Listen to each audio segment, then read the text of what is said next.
네, IT의 신 이영수 대표님 모셨습니다. 안녕하세요. 네, 안녕하십니까. 대표님 저희 채널의 단골 출연자이시긴 한데 이번엔 또 아시다시피 이렇게 또 새로운 또 최강의 반도체 투자 서적을 또 출간하셔가지고 오늘은 좀 약간 반도체 중심의 또 책 내용 중심으로 한번 다뤄보는 시간을 갖겠습니다. 네. 반도체 즉슨 삼성전자니까 우리가 이제 그 삼성전자 이슈를 빼놓고 또 지나갈 수 없을 것 같아요. 최근에 그 삼성전자의 컨퍼런스 콜 여기에 사실상 그 모든 투자자들의 시선이 쏠렸었죠. 거기에서 이제 감산 얘기가 나오느냐, 안 나오느냐. 그래서 감산 얘기가 나온다라고 한다면은 이 반도체 겨울이 좀 빨리 끝날 수 있다. 그래서 호재로 인식될 수 있다라는 그런 컨센서스였는데 아쉽게도 감산은 없다라고 이제 나왔습니다. 사실 거의 메모리 쪽 반도체 쪽 영업이익이 97% 감소임에도 불구하고 이 감산이 없다. 그래서 이것 때문에 약간 좀 조정을 받고 있어요, 지금 반도체 주가가. 그래서 이 감산이 없다라고 말한 배경이 무엇인지 좀 궁금하거든요. 네, 일단 그 삼성 내에서 좀 이제 메시지 정리가 안 됐다는 생각이 좀 들어요. 네, 일단 이제 내부적으로는 지금 나오는 코멘트는 사업부장, 경계현 DS 사업부장의 코멘트겠죠. 네, 그런데 이제 일단 작년 4분기 4조 3천억 그리고 이제 그 3천억 정도 수준의 이익이 나왔잖아요. 영업이익이. 그러면 프리캐시플로우는 적자 수준으로 거의 근접한 거거든요. 그렇죠, 사실. 그러면 이제 재무통들이 가만히 안 있습니다. 삼성 내에서. 네. 이제 정연호 부회장 쪽에서 이제 움직이겠죠. 그러면 너무 이렇게 프리캐시플로우가 적자인데 이렇게 기존 계획대로 가는 게 말이 되니? 라고 이제 이렇게 이야기를 하겠죠. 그러면 삼성전자 같은 경우는 연간으로 기본적으로 감가상각해야 되는 금액이 있어요. 그게 한 35조 정도 됩니다. 어마어마하네요. 네, 그렇죠. 장치 산업이니까. 특히나 이제 반도체가 70% 이상 감가상각의 비중을 차지하고 있는데, 그러면 분기당 9조는 감가상각을 해야 돼요. 그리고 연간으로 투자하는 게 한 40조 되잖아요. 40조 되는데, 그럼 분기에 10조씩 투자를 해야 되는데, 그러면 감가상각을 회계적으로 그렇게 줄일 수는 없죠. 네. 그거를 연한 늘리고 할 수 있지만 복잡해지는 거니까. 그러면 투자를 10조에서 줄여야 되는데, 그럼 시스템 반도체가 있고 메모리가 있으면 어디를 줄여야 될까요? 사실 메모리 줄여야 되나요? 그렇죠. 네, 시스템 반도체는 지금도 TSMC한테 따라가기 허덕허덕하는데 여기서 더 줄여버리면 정말 이제는 못 넘어서는 거거든요. 그래서 결국은 이제 메모리 쪽을 타겟팅해서 줄일 수밖에 없을 거다라고 보는 게 이제 업계, 그동안에 삼성을 봐왔던 사람들의 시각인 거고, 그게 메시지가 어느 순간에 약간 이게 톤이 점점 바뀔 거다라고 보는 거고요. 아직까지는 그게 이제 유지가 되고 있는 거고, 그리고 이 컨퍼런스 콜에서 좀 묘한 키워드들이 좀 나왔는데, 인위적인 감산은 없지만 유지 보수 등 라인 재배치를 통한 자연적인 감산은 있을 수도 있다라는 거거든요. 그 말은 그동안에 안 하고 있던 유지 보수를 한 번에 몰아서 하겠다. 그럼 한 번에 몰아서 하려면 라인을 세워야겠죠. 네, 세워야 되기 때문에 가동률이 떨어질 수밖에 없습니다. 그래서 낸드 플래시 가동률이 지금 90% 수준까지 떨어졌고, 아마 디램도 가동률 낮출 거예요. 그런 식으로. 네. 그러면 약간 인위적인 감산은 없다라고 말을 했지만은 사실상 라인 재배치라든지 기타 여러 가지 정황들을 살펴보면은 가동률이 줄어드는 그런 수순은 맞다. 그러니까 어느 정도 감산 효과는 발생할 수 있다라고 해석을 한 게 맞겠네요. 그렇죠. 그게 이제 공식화하는 시점에 한 번 더 이제 주가는 좀 한 번 더 환호할 수도 있죠. 네. 알겠습니다. 그렇게 부정적으로 보실 필요는 없을 것 같다. 네, 지금 그렇죠. 이게 그 삼성전자가 반도체 사업이 2분기 연속으로, 그러니까 메모리가 2분기 연속으로 적자 낸 게 2000년 이후로 딱 2번밖에 없어요. 네. 2001년 10월 한 번. 그때는 닷컴 버블 꺼졌다가 이제 그때 9.11 테러 이후로 이제 돌아선 거고, 그리고 금융위기. 네. 그때인데요. 두 번 다 그 2분기 연속 적자 내고 나서 크게 급등했어요. V자 라인으로. 급등했는데, 심지어 2001년 10월에 저점을 찍고, 그 이듬해 4월까지 삼성전자가 거의 두세 배 올랐어요. 그때는 시총이 20조 대니까 회사가 이렇게 올라온 거지만, 금융위기 때도 꽤 많이 올랐거든요. 그래서 이번에도 적자 냈을 때 삼성전자 좋아하시는 분들은 막 지르더라고요. 알겠습니다. 그럼 구조적으로 약간 반도체 겨울은 좀 언제까지 지속될 것으로 보시는지 궁금하거든요. 일단 반도체 겨울은 그냥 업황하고 이게 주가가 좀 달라요. 주가가 좀 다른데 보통 업황을 한 주가는 6개월에서 9개월 정도 당겨서 반영을 해버리거든요. 그래서 지금 업황이 최악이에요. 그럼 지금 최악이라는 거는 6개월 뒤나 9개월 뒤에는 더 좋을 가능성이 높겠죠. 그러니까 주가가 이제 슬금슬금 오르는 거죠. 오만전자에서 슬금슬금 올라가는 거고요. 지금이 제일 최악을 지나가고 있는데 아마 2분기에는 1분기보다는 조금 더 괜찮아질 것 같고, 그리고 하반기에는 충분히 돌았을 것 같다라는 생각이고요. 실제로 재고라는 게 이제 제일 중요하거든요. 하락 사이클에서는 이제 메모리 재고가 제일 중요한데, 재고는 과거에는 그냥 심플했어요. 삼성전자하고 SK 하이닉스에 니들 공장에 몇 주치 재고 있어? 라고 물어보면 되거든요. 근데 지금은, 그러니까 수요업체 재고도 체크해야 돼요. 그러니까 왜 그러냐면, 보통 이제 메모리 재고를 그렇게 많이 안 가지고 있거든요. 수요업체들이. 네. 근데 우리 지난 1년, 2년 동안에 안전재고라는 키워드가 핫 이슈였잖아요. 그죠? 차량 반도체가 쇼티지가 나고. 맞아요. 네. 그리고 뭐, 미국이 중국 그 제재를 하니까, 메모리도 못 들어가면 어떡하지? 라고 해서 재고를 평소보다 좀 많이 가지고 있었던 거거든요. 그러니까 지금 수요가 꺾이니까 그 재고 때문에 주문이 안 나오는 거죠. 그래서, 수요업체도 재고를 가지고 있었고, 그리고 이제 유통 쪽에서도 이게 좀 쇼티지가 날 수도 있겠다 싶어서 재고를 좀 평소보다 많이 가지고 있었던 거죠. 근데 가장 빠른 게 재고는 유통 쪽이 제일 빨라요. 유통 쪽은 재고를 잘못 담고 있으면 망하거든요. 네, 이 재고 자산이 가치가 떨어지면 망하기 때문에, 유통 쪽이 제일 재고가 빠른데, 그래서 작년 한 하반기부터 유통 쪽 재고가 막 던지는 물량들이 좀 많이 나온다고 이야기를 했었거든요. 그런데 지금은 유통 쪽의 재고가 많이 잠겨요.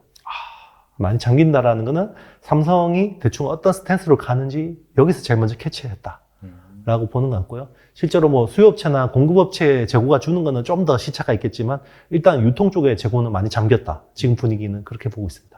이게 어차피 재고가 중요한데 사실 작년 하반기 같은 경우에는 막 유통 쪽에서 번지는 물량이 나왔지만은 이게 이제 잠겼다라고 하는 거는 유통 쪽 재고 흐름 같은 경우에는 최악을 찍고 약간 반등하고 있다. 그렇게 볼 수 있겠네요. 이제 재고 이게 가격이 오를 것 같으니까 재고를 안 내놓는 거죠. 유통 쪽에서. 그래서 지금은 공급업체하고 수요업체의 재고가 좀 부담스러운 수준인 거는 맞다. 네, 그게 이제 지금 현재의 상황인 거고요. 하반기에 이제 재고가 어느 정도 소진되고 이제 신규 주문이 나올 거다라고 이제 기대를 하고 있는 거죠.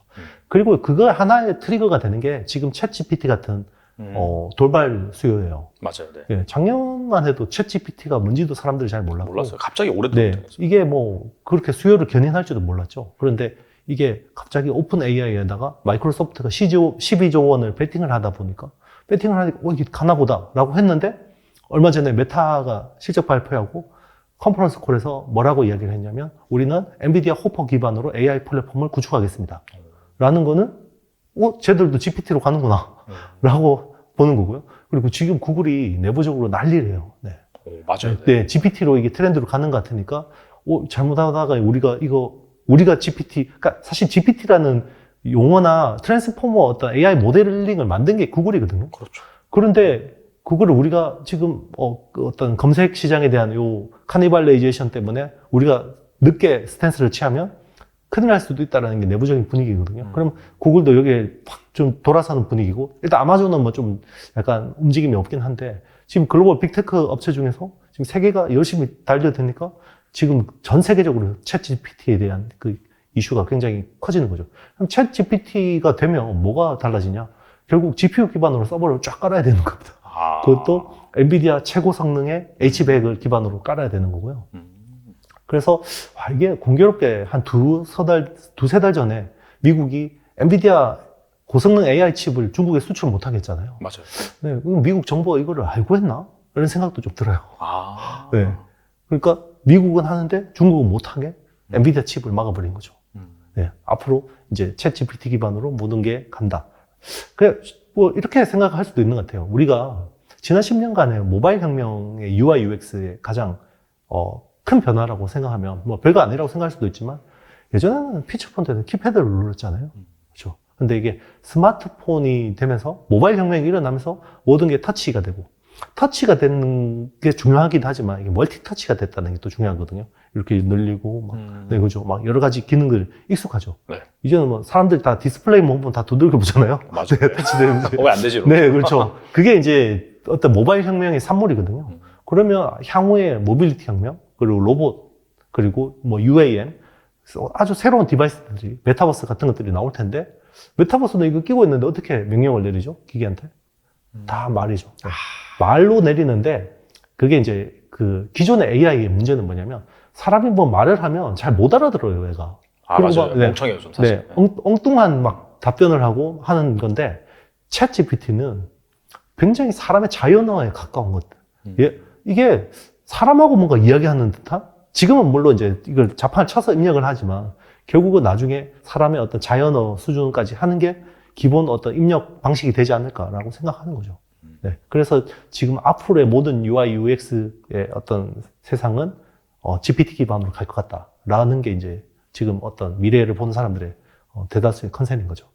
사실 한 2010년도 전후로 해서 이 모바일 혁명이 발생을 하면서 그쪽 네. 중심으로 반도체가 이제 쫙 성장을 하다가 네네. 그러다 이제 약간 서버 혁명, 막 클라우드라든지 그러면서 이제 그쪽으로 성장을 하다가 최근에 이제 들어와서 얘기가 되는 게 메타버스 플러스 방금 말씀하신 네. GPT로 하면서 또 다시 이제 반도체 수요가 견인이 되는 그런 그림이 나올 수도 있겠네요. 그렇죠. 이게 사실 작년에 메타버스, 작년, 재작년 굉장히 메타버스가 핫했는데 이게 약간 좀 시들해진 게, 메타버스는 좀 모호한 거죠. 그리고 자율주행차도 가는 방향은 맞는데 규제가 너무 까다로워요. 그렇죠. 그러니까 이게 생각보다 속도가 안 나는 거죠. 우리가 생각하는 것보다. 근데 GPT는 그런 것들이 없어요. 그리고 그 AI를 연구하시는 분들이 챗 GPT에 대해서 되게 놀랐던 부분이 뭐냐면 기존의 AI들은 검열이 잘 안 됐다는 거죠. 예를 들면 막 이 AI를 막 뭔가 이게 뚫기 위해서 막 그 이루다 사태 있잖아요. 네네네. 그 이루다가 뭔가 답변을 하는데 사람들이 자기 남자친구하고 답변했던 그런 것들이 막 툭툭 튀어나오니까 저 데이터를 왜 내 프라이버시인데 가져가서 썼지? 라고 해서 문제가 됐잖아요. 똑같은 거고 실제로 뭐 여러 가지 AI 그 모델이 있는데 막 서비스를 하면 여기에 막 막 검증해 보는 거죠. 야, 나 너무 힘들어. 세상이 죽을 것 같아. 나는 없어지는 게 나을 것 같아. 그러면 AI가 뭐라 그러냐면 언론해. 하면 그거 안 되잖아요. 그렇죠? 네. 자살할 것 같으면 네. 그러면 이제 그렇게 해야 되는데 챗 GPT는 그런 것들이 잘 되는 거예요.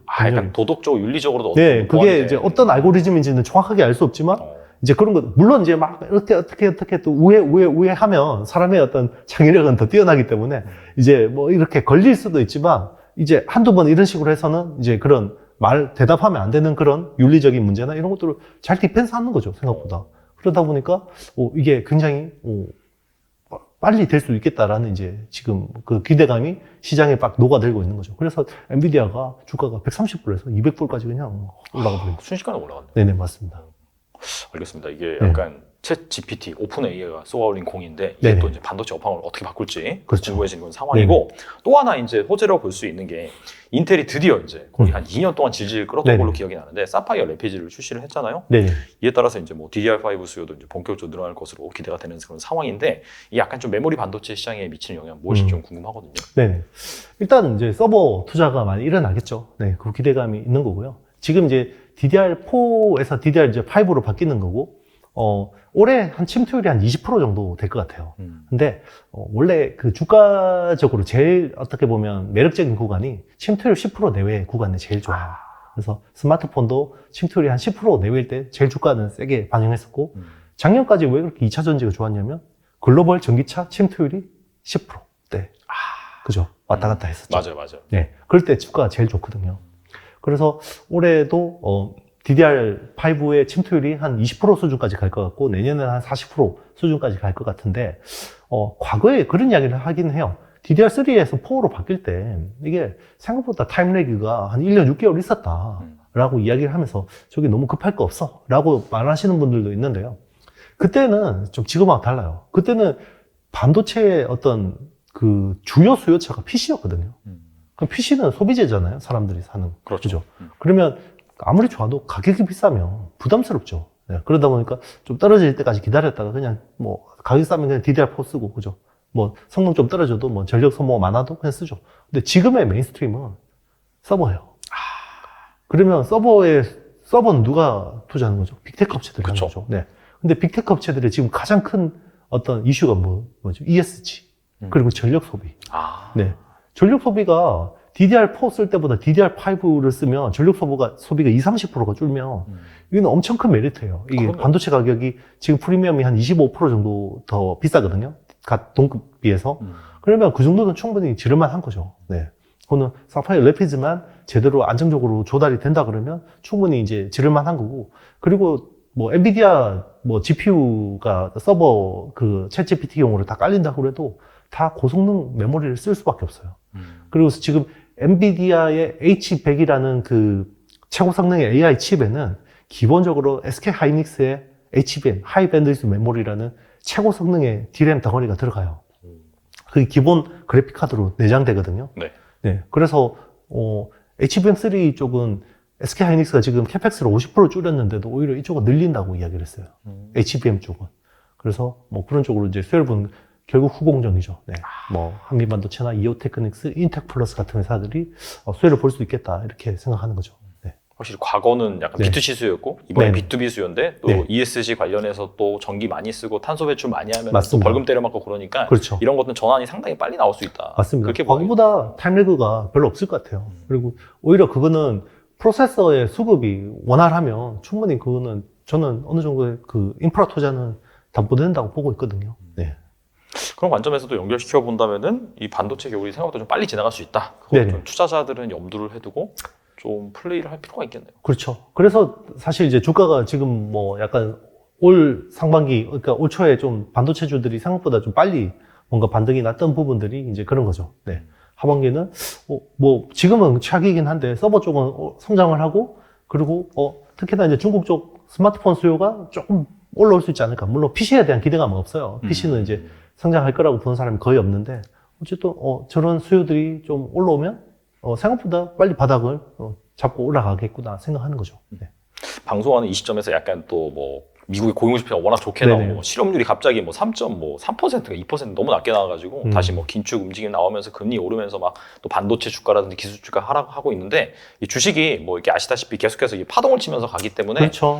좀 좋게 보시는 분들 같은 경우에 이런 또 하락의 기회를 잘 활용하시면 좋겠다라는 또 생각이 들기도 하네요. 네네. 자, 책에서 다양한 그 차세대 반도체에 대해서 좀 소개를 해주셨어요. 우리가 네네. 뭐 알고 있는 뭐 반도체라고 한다면 기본적으로 뭐 D램, 네네. 그다음에 뭐 낸드 플래시, 그리고 뭐 시스템 반도체 이런 것들이 있다라고 생각하는데 이것과 좀 다른 개념인지 좀 네네. 무엇을 말씀하고 싶어서 또 말씀하시면 궁금하거든요. 일단 이제 가장 큰 중요한 수요처는 이제 어떤 메모리의 진화가 필요한 이유는 결국 AI 반도체죠. 네. AI 반도체는 프로세서 성능이 계속해서 좋아지잖아요. 그리고 지금 우리 GPT라고 하는 것도 인간의 어떤 뇌를 모방해서 만드는 건데 지금 이 순간에도 사람의 시냅스는 계속해서 자라고 있거든요. 대화를 하면서 계속 이렇게 잠꼬리처럼 계속해서 시냅스가 자라고 있는데 이런 것들을 이제 파라미터라고 해서 요 매개 변수라고 하죠.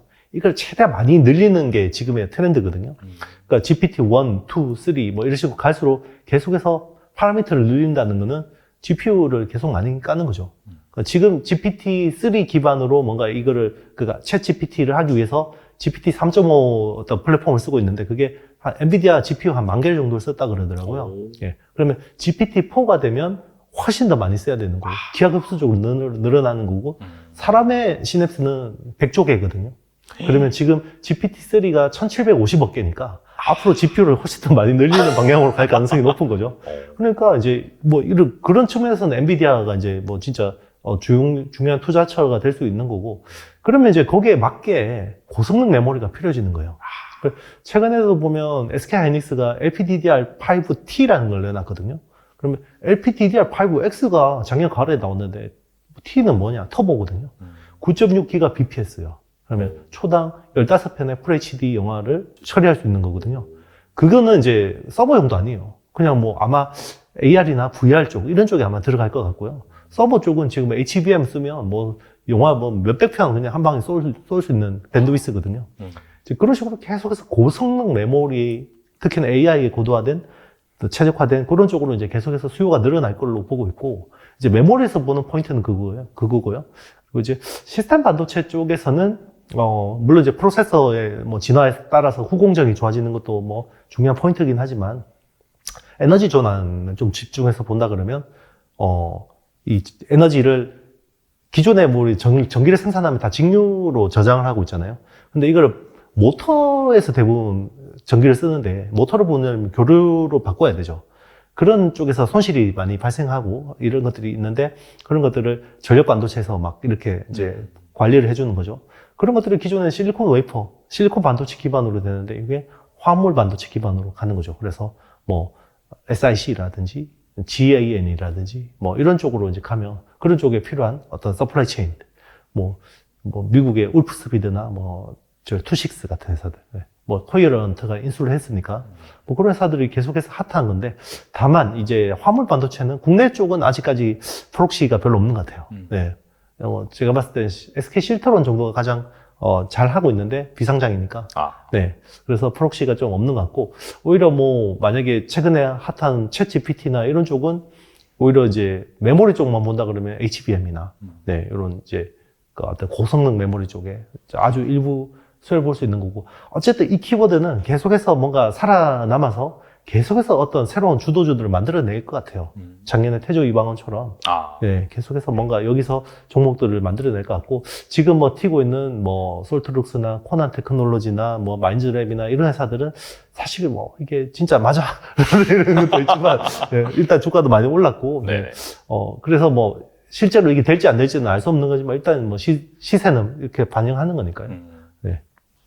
알겠습니다. 근데 좀 그 AI 반도체 쪽 관련해서 이제 엔비디아 같은 GPU 수요가 이제 많이 늘어날 거라고 말씀하셨는데 또 이제 그 빅테크 기업들 같은 경우에 뭐 구글이라든지 뭐 애플도 마찬가지고요. 테슬라도 그렇고 자체적으로 그런 그 AI 칩을 설계를 하잖아요. 뭐 TPU라고 해서 뭐 약간 좀 그런 식으로 인간의 그런 신경망 구조를 최적화시켜서 만들고 있는데 그래서 약간 좀 궁금한 게 이렇게 빅테크 기업들이 이제 어떻게 본다면 반도체 설계라든지 그쪽 부분에 헤게모니에 도전을 하고 있는 것 같은데 약간 장기적인 관점에서 그럼 그 엔비디아의 GPU가 어떤 좀 구도를 이룰 수 있을까 좀 궁금하긴 하거든요. 일단 뭐 지금 그 데이터를 그냥 막 그 데이터 마이닝 한다고 그러죠.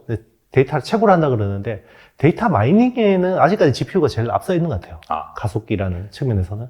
그런데 이걸 가지고 어떤 모델이 딱 그 AI 모델이 생긴다 그러면 거기에 맞는 ASIC은 오히려 더 주문형 반도체를 하는 게 더 낫다라고 보는 거고요. 구글 같은 경우는 이제 자기들이 딱 명확한 그런 것들이 있기 때문에 TPU라는 걸 쓰는 것 같고요. 지금 그러면 이제 GPT라는 모델을 가지고 한번 설명을 드리면 GPT라는 거는 이제 지가 생성 AI죠. 제너러티브 그리고 프리트레인드 트랜스포머의 약자거든요. GPT인데 그게 이제 그냥 AI 모델의 일종이에요. 근데 이게 지금 대세가 돼버린 거죠. 지금 AI 연구의 70% 그리고 뭐 이쪽 그 스타트업의 한 대다수가 이쪽 모델을 가지고 이제 연구를 하고 있는 거고 이걸 만든 당사자는 구글이에요. 구글이 이 모델을 만들었고 그리고 오픈 소스화해서 딱 뿌려줬어요. 그래서 연구를 해서 이제 많이 된 건데 그걸 이제 오픈 AI가 삭파를 굉장히 잘한 거죠. 삭파를. 그래서 이제 오픈 AI가 확 떠버린 건데 여기서 이제 기본적으로 비즈니스 모델이 한 3가지 정도가 있어요. 이거 파운데이션 모델이 있고 그리고 이제 어플리케이션 모델이 있고 인프라가 있거든요. 근데 파운데이션 모델이라는 거는 데이터가 우리 많으니까 일단 데이터만 막 많이 모아놓는 거예요. 그러면 요거를 API로 파는 거죠. 그러면 이 API를 사가는 업체들은 자기들이 이 데이터 덩어리 안에서 자기들이 필요한 것만 딱 뽑아내서 자기들한테 최적화된 뭐 이 모델을 만드는 거죠. 뭐 예를 들면 이런 거죠. 만약에 네이버 웹툰이 만약에 그 파운데이션 모델을 한다 그러면 웹툰 DB가 엄청 많잖아요. 그렇죠. 그러면 이제 웹툰을 어떤 그 AI로 만들어주는 어떤 그 애플리케이션을 만드는 회사가 있다 그러면 자기들이 스케치만 하면 여기에 딱 제일 최적화된 채색을 해주는 거예요. 그럼 채색에 대한 데이터는 네이버한테서 API를 사야겠죠? 네. 이제 B2B로 돈을 주고. 그러면 이제 이런 식으로 자기들이 모델을 만드는 건데요. 그러면 데이터를 그냥 막 그 엄청나게 많은 데이터를 긁어 모을 때는 GPU가 아직까지는 제일 나은 거예요. 그런데 요거를 가지고 우리가 스케치를 했는데 뭔가 채색하는 요걸 하는 데는 우리가 딱 최적화된 서비스 모델이 있기 때문에 그냥 맞춤형 반도체로 하는 게, 주문형 반도체로 하는 게 더 나을 수도 있는 거죠. 근데 구글 입장에서는 지금 어떤 고민이 지금 그 오픈 AI 같은 경우도 파운데이션 모델 쪽으로 많이 생각하고 있는데 API를 이제 가지고 파는 쪽으로 많이 생각하는데 구글 같은 경우 TPU 기반으로 지금 데이터 마이닝 막 하잖아요. 근데 구글에서 클라우드를 쓰면서 API를 가지고 뭔가 라이센스를 하려는 업체들 입장에서는 자기들은 다 GPU 쿠다 생태계 안에 있는 거죠. 그러다 보면 뭔가 이게 구글보다는 오히려 그냥 다른 플랫폼 회사 걸 쓰는 게 더 나을 수도 있는 거죠. 네, 그런 좀 이제 문제들이 있는데 그것도 뭐 구글이 어떻게 풀어 나갈지 또 보는 것도 관건이겠죠. 네. 구글이나 뭐 약간 좀 빅테크 기업들 같은 경우에는 자사 서비스 자체가 워낙 사이즈가 크고 그렇다 보니까 약간 좀 자사를 위한 그런 그렇죠. 뭐 관점에서 서비스를 한다라고 한다면은 GPU 기반의 방금 말씀하신 오픈 AI 같은 경우에는 사실 그 API를 판매한다는 것 네네. 자체가 약간 범용성, 맞습니다. 대중성. 네, 그렇죠. 그래서 약간 그 두 개 구도가 같이 간다고 생각하는 그렇죠. 게 맞겠네요. 구글은 그러니까 이제 어떻게 보면 수직 계열한 모델로 보면 되는 거고요. 자기들이 데이터 어떤 마이닝도 하고 여기서 서비스 모델도 만들어서 어플리케이션에서 자기들이 그냥 그런 것들을 만들어 놓으면 되는 거고. 근데 이제 구글 클라우드를 쓰는 어떤 그 고객들이 뭔가 이거를 하기에는 확장성은 좀 상대적으로 떨어질 수 있는 거고, 다른 그냥 GPU 기반으로 하는 그 업체들은 이제 쿠다라는 생태계 안에 이제 이렇게 플랫폼 안에 있기 때문에 훨씬 더 확장성은 또 뭐 좋을 수도 있는 거죠. 알겠습니다. 아무튼 뭐 하나가 잘 되고 하나가 안 된다 이런 네네. 것보다도 약간 네네. 양간의 그런 뭐 장점이 있고 단점이 네네. 있기 때문에 같이 네네. 좀 성장을 한다. 그렇게 이해를 하시면 좋을 것 같습니다. 그리고 이제 삼성전자가 네네. 그 뭐 아시다시피 한 2015년인가요? 그때 이제 하만을 인수한 이후에 네네. 사실 이렇다 할 M&A 이슈를 보여주지 못하고 있는데 네네. 최근에 뭐 시스템 반도체 경쟁력 강화를 네네. 위해서 뭐 M&A를 물색 중이다 이런 기사가 나오고 있어요. 보니까 네네. 뭐 저번에 이제 실적 발표하면서 조만간 뭐 좋은 소식이 있을 것이다. 뭐 한종희 부회장인가요? 그렇게 이제 말한 걸로 기억이 나는데 네네. 그것 때문에 약간 좀 지켜봐야 될 좀 네네. 수혜를 입을 섹터라든지 뭐 네네. 기업이 있다면 무엇이 있을까요? 일단 올 초에 가장 핫했던 게 로봇이었죠. 네. 삼성이 레인보우 로보틱스에 한 590억 맞아요. 투자하면서 네. 이게 되게 특이했던 게 보통 이렇게 뭐 투자 이슈가 나오면 주가가 빠지잖아요. 그죠? 소문에서 쓴 뉴스에 파니까. 맞아요. 네, 이제 벌써 사전에 또 새니까 막 이게 새로운 뉴스가 나오는데 희한하게 그때부터 올랐어요. 레인보우 로보틱스는. 그래서 거의 지난 1월 한 달 동안 3배가 올랐거든요. 와, 진짜 많이. 네, 그렇죠. 그래서 웬만한 로봇주들이 동달아 그냥 50%에서 100% 수익이 같이 오른 건데, 네. 네. 그러니까 이제 그 어떻게 보면 삼성이 뭔가 여기 불을 지핀 거였고요. 최근에 또 나온 거는 이제 삼성이 세계 2위 오사드 업체 엠코 테크놀로지를 인수한다는 맞아요. 게 뉴스가 나왔었고요. 그게 뭐 한 10조 원 정도로 뭐 배팅한다 이런 이야기가 있더라고요. 네. 그래서 뭐 세계 1위 오사드 업체는 ASE라는 대만의 ASE라는 업체인데 1등하고 2등의 그 캐파 차이가 3배가 넘게 차이 나거든요. 차이가 많이 나네요. 네, 차이가 많이 납니다. 그러니까 사실 TSMC하고 삼성 파운드리 같은 그런 거라고 봐야 되는 건데, 근데 엠코 테크놀로지 입장에서도 뭐 현금 헐리분이 나쁘진 않아요. 연간 그래도 뭐 1조까지는 아니지만 거의 버금가는 정도로 돈을 벌거든요. 근데 자체 투자를 가지고 지금은 이 어드밴스드 패키징을 따라가기가 쉽지 않은 거죠.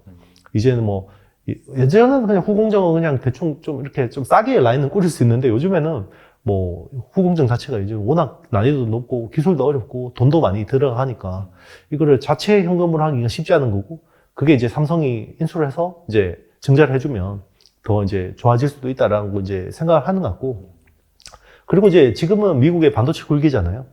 그러면 미국 내에서 반도체 팹이 뭐 한 20 몇 개가 생기죠. 한 30개 가까이 생기는데 향후에 뭐 이제 세 공전을 받고 막 들어가니까, 그러면 후공정을 누가 할 거냐는 거죠.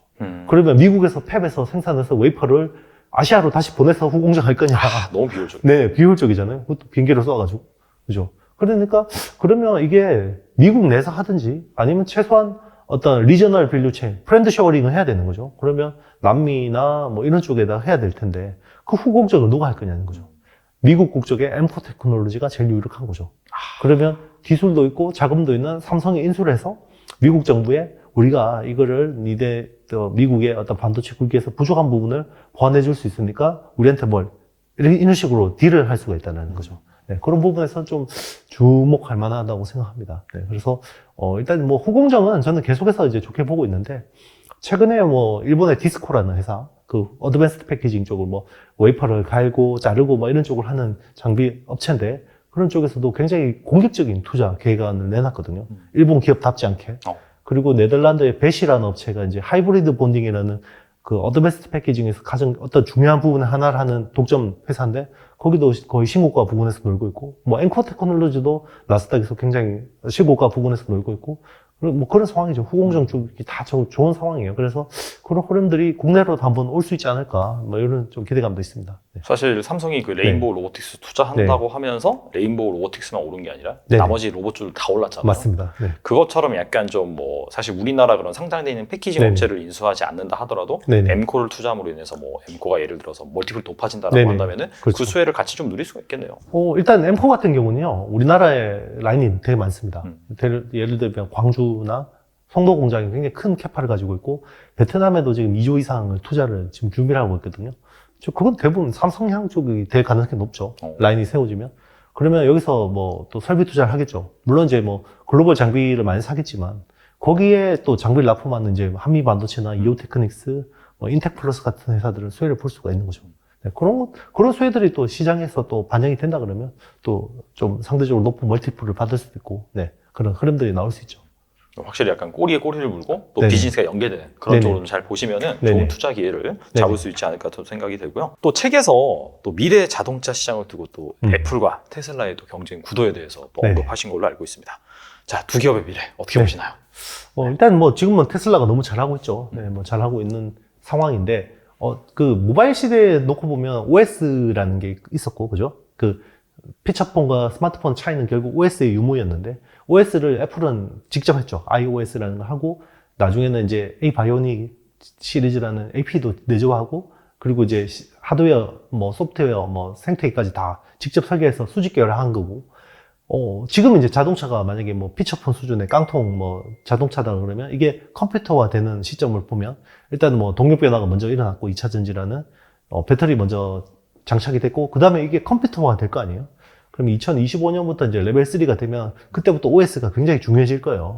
네. 지금 레벨 2는 사실은 이제 사람이 상당 부분 관여를 하는 부분이고 레벨 3부터는 이제 핸들을 놓는, 그죠? 그리고 이제 사고의 책임이 제조사한테 가는 그런 상황이기 때문에 굉장히 많은 컴퓨팅 파워가 필요할 거고 거기서 OS를 누가 장악할 거냐라는 게 중요한 관전 포인트가 되겠죠. 그러면 이번에 CES에서도 글로벌 빅테크 업체들이 자율주행용 OS를 굉장히 많이 공개를 했잖아요. 거기서 또 안드로이드 같은 업체가 나오겠죠. 네, 안드로이드 같은 OS가 나오면 거기에 맞게 또 AP가 또 굉장히 많이 될 거고 AP가 많이 생기면 또 하드웨어 시스템 생태계가 갈 텐데 지금 그 과거 애플의 모바일 시대의 수직 계열화 모델을 충실하게 따라가는 회사가 지금 테슬라라고 봐요. 테슬라가 OS부터 AP, FSD라는 칩부터 하드웨어 시스템까지 다 직접 설계를 해서 생태계를 만들고 있는 거고 그 외에 자동차 업체들은 안드로이드 모델로 갈 수밖에 없죠. 누군가 OS를 제공해주고 뭐 이제 엔비디아 같은 AP를 제공해주면 거기에 맞게 이제 또 설계를 해서 자동차를 스마트카를 만들어서 팔겠죠. 네, 그런 식으로 갈 건데 어쨌든 애플은 아마 똑같이 테슬라 같이 똑같이 수직 계열화 모델로 갈 것 같아요. 그래서 어떻게 보면 애플의 전략을 충실히 따라가는 테슬라와 원래 원조 생태계 제국주의를 만드는 그런 애플이 어떤 비슷한 그 모델로 갈 건데 테슬라의 장점은 일단 먼저 시장에 진입했다라는 장점이 있죠. 그리고 굉장히 많은 빅데이터를 통해서 이걸 이제 슈퍼컴퓨터를 통해서 이제 도조 시스템으로 계속해서 시스템을 업그레이드하는 이 전략을 가져갈 거고 애플도 아마 그 테슬라의 그 자동차 쪽에서는 적어도 테슬라의 어떤 전략들을 많이 벤치마킹해서 어떤 따라가는 전략을 낼 수 있지 않을까 싶고요. 애플의 장점은 OS라는 부분이 이제 굉장히 탄탄하다는 거고 그리고 반도체 칩 설계 세계 최고 수준이잖아요. 그래서 가지고 있는데 이제 부족한 부분은 이제 결국 그 빅데이터에 대한 부분들인데 그런 것들은 뭔가 연합군처럼 누군가 제휴를 통해서 기존 업체들의 제휴를 통해서 뭔가 이렇게 만들어 가지 않을까 싶어요. 네. 테슬라가 근데 사실 한때 한 $400 수준에서 있다가 $100까지 추락을 했었잖아요. 네네. 그래서 뭐 온갖 안 좋은 뉴스 다 나왔잖아요. 네네. 차가 안 팔린다, 뭐 게다가 또 뭐 트위터 인수 노이즈 등등해서 뭐 여러 가지 상당히 악재가 있었는데 최근에 또 다시 반등을 하면서 거의 한 $180, $170 뭐 거기까지 수준이 그렇죠. 올라오긴 했는데 그렇다면은 뭐 그런 거를 차치하고 약간 장기적으로 봤을 때 그 테슬라의 경쟁력은 훼손되지 않았다라고 보시는 건가요? 네, 그렇죠. 저는 뭐 계속 테슬라는 좋게 보고 있고요. 실제로 테슬라 PR이 뭐 20배 수준까지 왔을 때는 저는 강하게 매수해야 된다고 이야기를 했었고요. 지금 뭐 많이 또 바닥 찍고 올라오긴 했지만 충분히 장기적으로 저는 투자 매력이 있는 회사라고 생각합니다. 지금 뭐 아직 자동차, 특히나 자율주행차에서 테슬라를 빼고 뭔가 이야기할 만한 회사가 잘 떠오르진 않아요. 아직까지는. 네. 그럼 좀 궁금한 게 네. 뭐 사실 뭐 여기저기서 완성차 기존의 그 내연기관 업체들도 마찬가지고 자기네 자율주행 기술이 뭐 최고다 우수하다 이렇게 네네. 말을 하잖아요. 그렇죠. 뭐 현대기아차 같은 경우에도 레벨 3 뭐 몇 년도에 출시한다 이런 얘기를 네네. 하고 있는데 그렇다면은 그런 일반적인 그런 네. 자동차 완성차 업체들의 그 자율주행 기술과 네. 테슬라의 그런 자율주행 기술은 차이가 좀 많이 난다라고 보시는 건가요? 그냥 기술이 아주 제일 뛰어난 회사가 누구냐라고 하면 뭐 의외로 뭐 테슬라 빼고 있을 수도 있어요. 그런데 테슬라의 장점은 이거를 연구실 단계가 아니라 상용화를 했다라는 거죠. 그러니까 테슬라의 모델 S, 뭐 S3, XY 같은 모델들이 이미 많이 전 세계에 많이 팔리고 있고 연간 100만 대 이상 팔리고 있고 얘들한테서 데이터가 계속해서 중앙 서버로 모이고 있죠. 이제 그게 대단한 거고요. 그럼 사실 로봇도 그렇잖아요. 로봇도 뭐 세계 최고 그러면 보스턴 다이내믹스죠. 막 정말 구글 덤블링하고 난리도 아니잖아요. 장난 아니야. 그렇죠. 근데 그거를 누가 사야냐는 거죠. 너무 비싸다는 거죠. 근데 테슬라는 옵티머스라는 뭐 휴머노이드 로봇을 내놨는데 이거 2천만 원대 내놨겠다는 거죠. 우리는 양산할 수 있어 이거 2천만 원대로. 그런데 보스턴 다이내믹스는 절대 그걸 할 수가 없거든요. 아마 2천만 원 가지고 한 팔다리 하나 만들 수 있을나? 그 정도밖에 안 되거든요. 그러니까 테슬라는 그 예전에 제조지옥, 제조지옥을 그 넘어섰잖아요.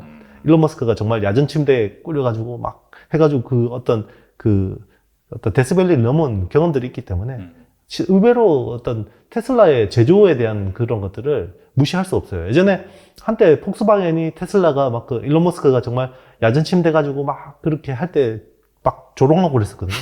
나중에 또 어떤 시간당 생산 대수가 테슬라가 폭스바겐을 몇 배로 넘었었어요. 그래서 폭스바겐 임원회의에 영상으로 일론 머스크가 거기서 PT를 한 적이 있어요.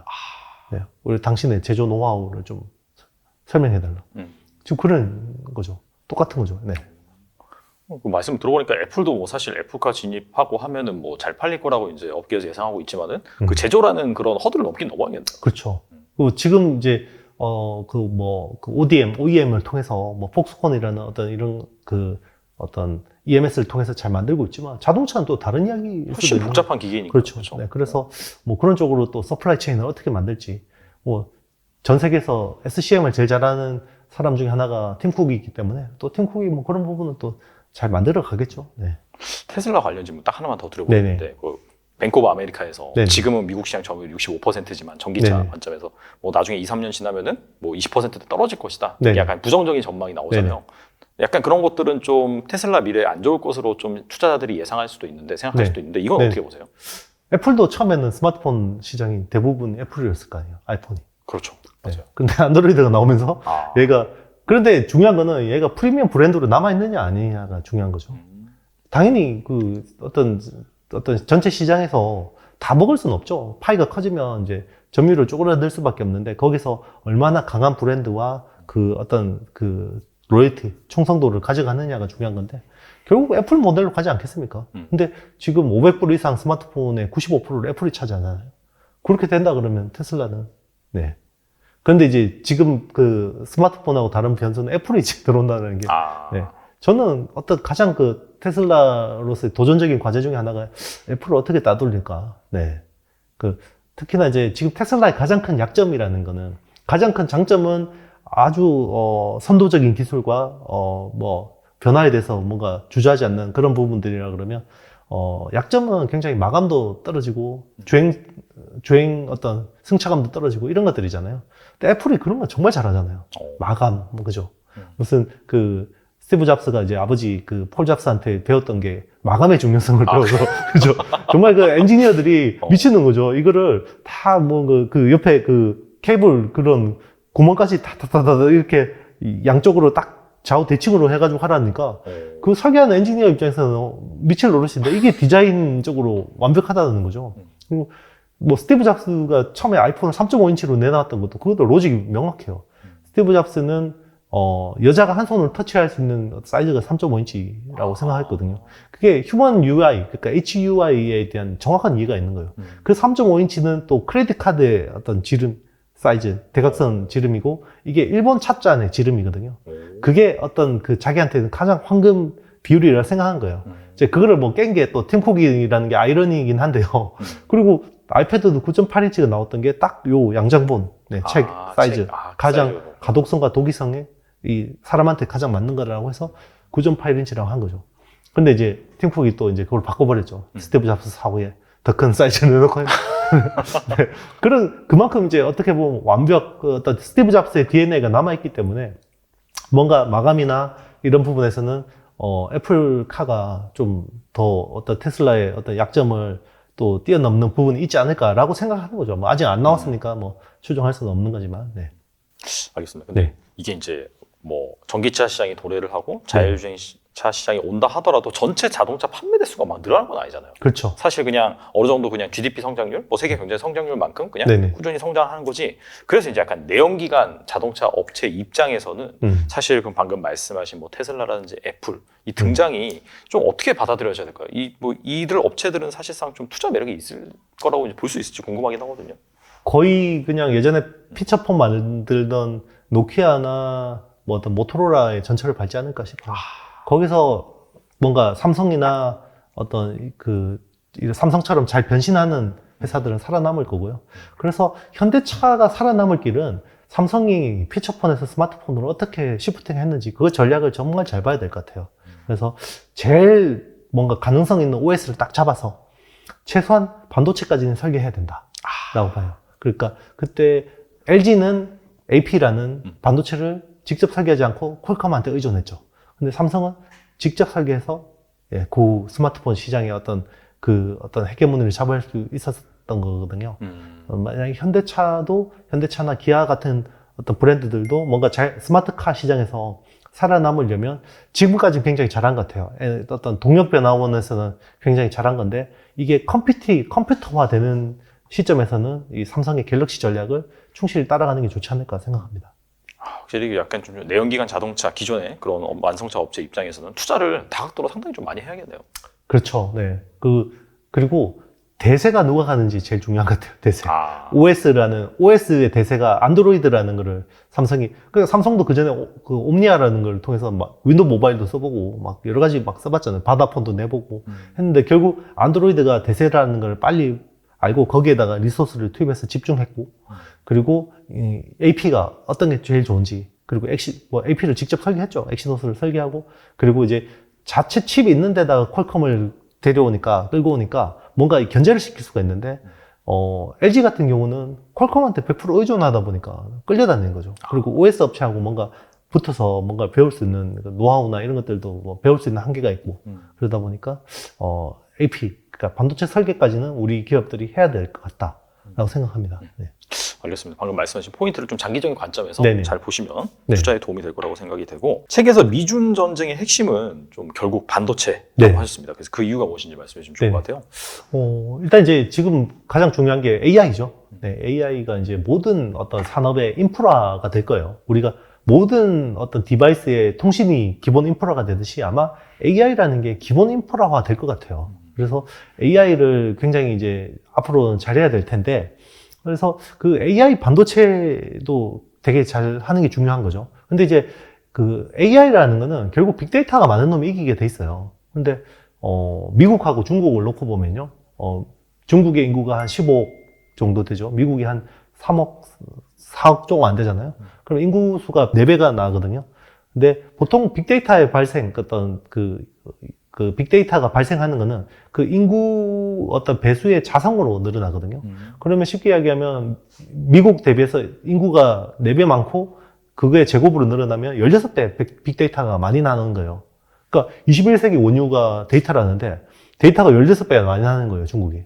그리고 프라이버시라는 게 없죠, 중국은. 맞아요. 네. 미국은 이거 뭐, 내 개인정보 막 소송 걸고 그러잖아요. 근데 중국은 그런 게 어땠어요, 공산당이. 그러니까 이게 빅데이터가 계속 많이 생기니까 얘들은 AI가 계속 고도화될 수밖에 없어요. 그래서 뭐 얼굴 안면 인식이라든지 뭐 이런 것들 너무 정교한 거죠. 그런데 이대로 계속 놔두면 미국은 중국을 이길 수가 없죠. 갈수록 뒤집어질 수밖에 없죠. 그래서 그러면 저 AI를 처리하는 반도체를 막아야 되는 거죠. 네. 그래서 일단 그 엔비디아의 고성능 AI를 못 들어간 거 하고 그리고 하이 퍼포먼스 칩들 그런 것들을 이제 중국 쪽으로 기술이 못 가게 막은 거죠. 결국 그러면 AI 반도체가 없으면 AI를 아무리 모델링이 좋아도 이거 고도화하는데 한계가 있잖아요. 그런 식으로 막아야 되는 거죠. 그럼 이거는 진짜 군사 국방하고도 직결되는 거예요. 예를 들면 이번 러시아 우크라이나 전쟁에서 이상하게 러시아 장군들이 많이 죽었다는 느낌이 든다. 맞아요. 그런 기사도 많이 나왔고 네. 그다음에 뭐 공격도 하기 전에 뭐 네네. 이동하다가 뭐 장갑차가 터진다든지 그런 것도 그렇죠. 많았어요. 많았죠. 그게 미국 국방부에 AI가 있는데 그 펜타곤에서 운영하는 AI겠죠. 그러면 뭔가 중요한 사람들은 뭔가 보고를 많이 받을 거 아니에요. 그러면 이쪽은 이상하게 여기 트래픽이 많이 모인다. 그러면 여기 중요한 사람이 있나 보다 그러고 미사일 누르면 죽이는 거죠. 네. 그리고 네. 그 영상 데이터를 가지고 위성 사진을 가지고 계속 이제 러시아제 탱크를 계속 보는 거죠. 이게 딱 사진을 보면 저기 막 이동하는데 이거 뭔 같아? 이게 확률 한 70%, 80%로 러시아제 탱크 같아. 그럼 버튼 누르는 거죠. 그 나중에 버튼 누르는 건 일단 사람이 하는데 네. 나중에는 AI가 더 잘 판단하는 거죠. 사람보다. 그러면 얘가 자동으로 미사일 쏘게 하면 이제 터미네이터의 스카이넷이 되는 거죠. 그런 식으로 가는 거고요. 그리고 실제로 이제 그 미군 같은 경우는 이제 그 어떤 중동 같은데 이렇게 이제 그 뭐 이렇게 많이 군대가 예전에 파견돼 있잖아요. 그러면 그 어떤 극단주의자들은 그 어린이들 세뇌, 여자들, 약자들 세뇌를 시켜가지고 자폭 테러 많이 일으키잖아요. 맞아요. 그러면 그러면 이제 그 저기서 4-5살짜리 된 어린애가 막 펄럭펄럭하는 옷, 펑퍼짐한 옷을 입고 달려와요. 그러면 이게 멈추라고 했을 때 안 멈추면 이거를 내가 쏴야 되거든요. 그런데 제 몸에 수류탄을 감고 있는지 안 감고 있는지 내가 알 수가 없어요. 그렇죠. 그래서 이거를 내가 쏴도 잘못 얘를 저격하게 되면 내 마음이 너무 안 좋은 거고. 그렇죠, 이게. 네. 그런데 이걸 또 만약에 얘가 자폭 테러를 하러 오는데 아니면 내가 죽거나 내 동료들이 죽는 거죠. 그게 굉장히 딜레마잖아요. 그러네요. 네. 그거를 AI한테 시켰더니 사람이 판단하는 것보다 훨씬 정확하더라는 거죠. 네. 그래서 이걸 쏴! 그러고 쏘면 이제 수류탄이 있는 거죠. 이제 물론 이제 AI도 오류가 있는 건데 앞으로 이제 딱 그런 식으로 가는 거예요. 그러면 그 AI가 점점 더 고도화 되려면 어떻게 AI 반도체하고 AI는 상호 보완적인 거죠. 계속해서 AI가 좋아질수록 모델링이 좋아질수록 학습을 많이 하려면 결국 AI 반도체가 백업이 돼야 되는 거고 AI 반도체가 계속해서 성장하려면 이 AI 어떤 모델 자체가 좋아져야 되는 거죠. 그래서 같이 갈 수밖에 없는 건데 이걸 하나의 어떤 다리를 바퀴를 이제 미국이 빼버린 거죠. AI 더 중국이 못 진행하게 하는 거죠. 근데 그 중고 리퍼 장비 업체들이 약간 미중 패권 전쟁의 수혜다라고 계속 말씀하신 걸로 알고 있는데 그게 뭐 이유가 무엇인지 궁금하거든요. 네, 이제 뭐 중고 장비는 뭐 8인치 웨이퍼도 있고 12인치 웨이퍼도 있겠죠. 그러니까 이제 최첨단 장비를 못 들어가게 한 거예요. 그러면 최첨단 장비는 주로 이제 미국 어플라이드 머티리얼즈나 뭐 KLA나 뭐 이런 회사들 장비겠죠. 랩리서치 같은 장비들인데 못 사는 거죠. 첨단 장비를. 그러면 중국은 계속해서 반도체 굴기를 위해서 돈을 계속해서 태우죠. 네, 이번에 뭐 그 1조 위안을 10년 동안 투자하겠다 그랬잖아요. 그러면 한국 돈으로 185조 정도 되는 돈이거든요. 와, 어마어마하네. 네, 그걸 계속 투입하는 거예요. 그러면 중국 기업들 입장에서, 반도체 기업 입장에서는 첨단 장비를 못 사요. 그러면 돈은 받았는데 어디 투자하겠어요? 28나노 같은 이런 레거시 공정에 투자하는 거죠. 그래서 뭐 그런 것들도 이제 많이 사는데 그런 것들이 새 장비가 레거시화된 공정들은 새 장비를 사기가 또 쉽지 않죠. 그럼 중고 장비를 사는 거죠. 그래서 전 세계적으로 뭐 이제 8인치 장비들 이런 것들이 뭐 거의 재고가 씨가 마른 거죠. 중국 업체들 다 땡겨가니까. 중국 업체들 왜 사겠어요? 돈을 주니까 정부가 계속 투자를 하는 거죠. 그런 식으로 해서 그래서 이제 그 우리 기업들 중에서 이제 그 중고 장비 거래하는 회사들의 실적이 중국 덕분에 굉장히 좋아졌죠. 예를 들면 뭐 서플러스 글로벌이나 뭐 러셀 같은 회사들이 굉장히 수혜를 받죠. 확실히 그쪽은 구조적으로 계속 수요가 발생할 수밖에 없겠네요. 그렇죠. 잘 봐야겠네요. 그렇죠. 이제 그런 중고 장비하고 후공정 장비. 그리고 이제 지금은 이제 뭐 파운드리는 14나노, 그리고 D램은 18나노, 그리고 이제 낸드 플래시는 128단 이상은 못 들어가게 기술 딱 막아놨잖아요. 그러면 이제 그거 빼고 사야죠. 그러면 후공정 또 많이 사겠죠. 후공정 장비. 네. 근데 이제 우리나라 후공정 장비가 상대적으로 전공정 장비 대비해서 또 좀 경쟁력도 있고 국산화도 많이 돼 있고 한 거고. 물론 또 이제 전공정에서도 또 이제 미국산 장비를 대체하는 뭐 이런 것들 많이 팔고 있죠. 예. 뭐 넥스틴이라든지 뭐 주성 엔지니어링, 뭐 제우스 뭐 이런 회사들이 그런 쪽으로 많이 팔아서 돈을 많이 벌죠. 네. 알겠습니다. 확실히 좀 그렇게 아이디어 확장시켜 보시면은 네네. 돈 버는 데가 분명히 있으니까 잘 네네. 여러분들이 보시면 좋을 것 같고, 그다음에 주변에서 이건 실제로 제 주변 뭐 이렇게 사례를 들은 얘기긴 한데 아이들의 미래를 위해서 네네. 삼성전자를 꾸준히 사주는 부모들이 네네. 있더라고요, 진짜. 네네. 그래서 약간 그런 컨셉, 뭐 자녀를 위해서나 아니면 뭐 본인의 노후를 위해서 삼성전자를 꾸준히 모아가는 그런 전략을 어떻게 보시는지 좀 궁금해요. 네, 저는 정말 아이들의 미래를 위해서는 삼성전자 사주는 게 좋다고 봐요. 네. 그 뭐 이게 GPT가 된다 그러면 국내에서 정말 이 GPT를 AI 파운데이션 모델보다 잘할 수 있는, 그러니까 국내에 그 GPT를 할 수 있을 만큼 슈퍼컴퓨터를 보유한 회사가 두 개밖에 없어요. 네이버하고 삼성이에요. 그 정도밖에 없고요. 심지어 카카오도 그 파운데이션 모델은 구글한테서 API를 사고서 개발하는 거거든요. 네, 그만큼 그만큼 경쟁력이 있는 회사고, 삼성은 그리고 시스템 반도체도 있죠, 메모리도 있죠, AI 반도체 하기엔 정말 좋은 상황이죠. 그래서 우리나라 기업 중에서 이 어떤 그 미래를 본다 그러면 이 정도로 잘 준비되어 있는 회사가 있을까? 그리고 완제품이 있죠. 그러면 자기들이 만들어낸 아주 좋은 AI 모델을 자사 제품에 적용할 수가 있죠. 그리고 이 가정마다 깔려있는 여기서 나오는 데이터들을 또 깔때기처럼 빨아갈 수도 있는 거고요. 그래서 삼성전자는 정말 그 미래, 로봇을 보든, 첨단 AI를 보든, 빼놓을 수가 없죠. 네, 기본 인프라라고 생각하고요. 전 세계에서 뭔가 어떤 영역에서 독보적인 회사가 우리나라 기업 중에 많지는 않잖아요. 맞아요. 네. 네. 이거는 우리나라를 넘어서 전 세계에서 탑인 기술을 가지고 있기 때문에 삼성전자는 충분히 유망하다. 네, 그렇게 보고 있습니다. 그리고 사실 내수보다는 확실히 좀 수출 비중이 높기도 하고, 우리나라가 이제 인구 자연 감소 국가라서 그렇죠. 약간 내수 쪽을 막 보기보다는 네네. 약간 글로벌리 계속해서 약간 경쟁력이 있고 제품을 잘 팔고 있는 그런 기업들을 보는 관점에서 삼성전자가 좋은 선택이다, 그렇게 볼 수가 있겠네요. 네, 저는 그렇게 보고 있습니다. 네. 알겠습니다. 그리고 이제 또 네. 최강의 반도체 투자, 네네. 또 책을 출간하셨는데, 네네. 이 책은 좀 어떤 사람들이 보면 좋을지. 네, 일단 투자를 하시는 분들이 보면 제일 좋을 것 같고요. 네, 그래서 저는 이게 반도체 기본서는 아니고요. 투자서입니다. 확실하게 이제 반도체를 투자하는 사람들이 봐야 된다라고 생각하고요.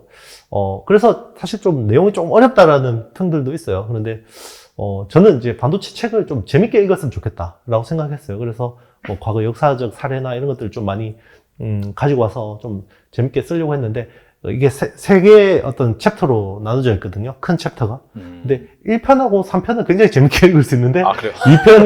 2편이 이제 실제 기업들이 나와요. 그래서 서플라이 체인이 나오고, 8대 공정이 어떻고, 그러니까 이제, 그냥 술술술 그냥 읽으려고 하시는 분들은 꼭 패스하고 그냥 읽으셔도 되고요. 정말 투자를 하시는 분들은 챕터 2편을 굉장히 열심히 보실 것 같아요. 그래서, 좀 실제로 투자에 도움되는. 그리고 이제, 약간 반도체 책들을 보면, 연구원이나 교수님이나, 이제 이런 분들이 많이 쓰잖아요. 맞아요. 네. 네, 그러면 이제 어떤 해당 기업에 대해서 딱 이렇게 정확하게 뭔가 이렇게 평가를 내리기가 힘들어요. 투자 관점에 접근하기 좀 애매하죠. 그렇죠. 맞아요. 네. 네. 그리고 이제 관계도 있고, 이렇게 어떤 부분 약점이다 그러면 좀 껄끄러질 수도 있잖아요. 저는 그런 게 없으니까 그냥 정확하게 썼고, 네. 그리고 이제 이게 그 초판에만 제공되는 건데, 이제 반도체 탑 10 종목, 네. 이렇게 실제로 이제 제가 여의도에서 쓰는 보고서 형식으로 해서, 네, 그대로 이제 10개 종목을 분석했고요. 네, 요거는 좀 빨리 봐야 됩니다. 그래서 이게 휘발성이 있기 때문에. 네. 그렇죠. 이게 왜냐면 쓸 때하고 너무 이게 맞아요. 시간 괴리가 있으면. 그래서 초판에만 제공을 해드려요. 그래서, 아마 초판본을 사시는 분들은 요 부로까지 받으실 수가 있고, 그게 아니신 분들은 이제 그냥 책만 열심히 보시면 될 것 같습니다.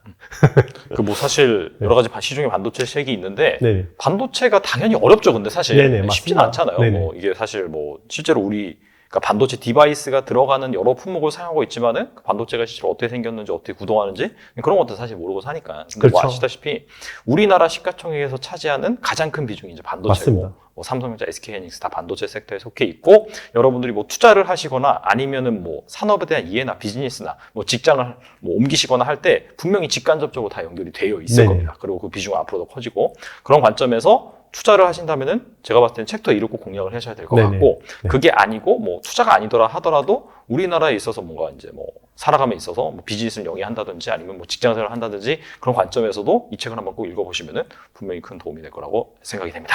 네. 지금까지 이영수 대표님 나오셔서 감사합니다. 네, 감사합니다.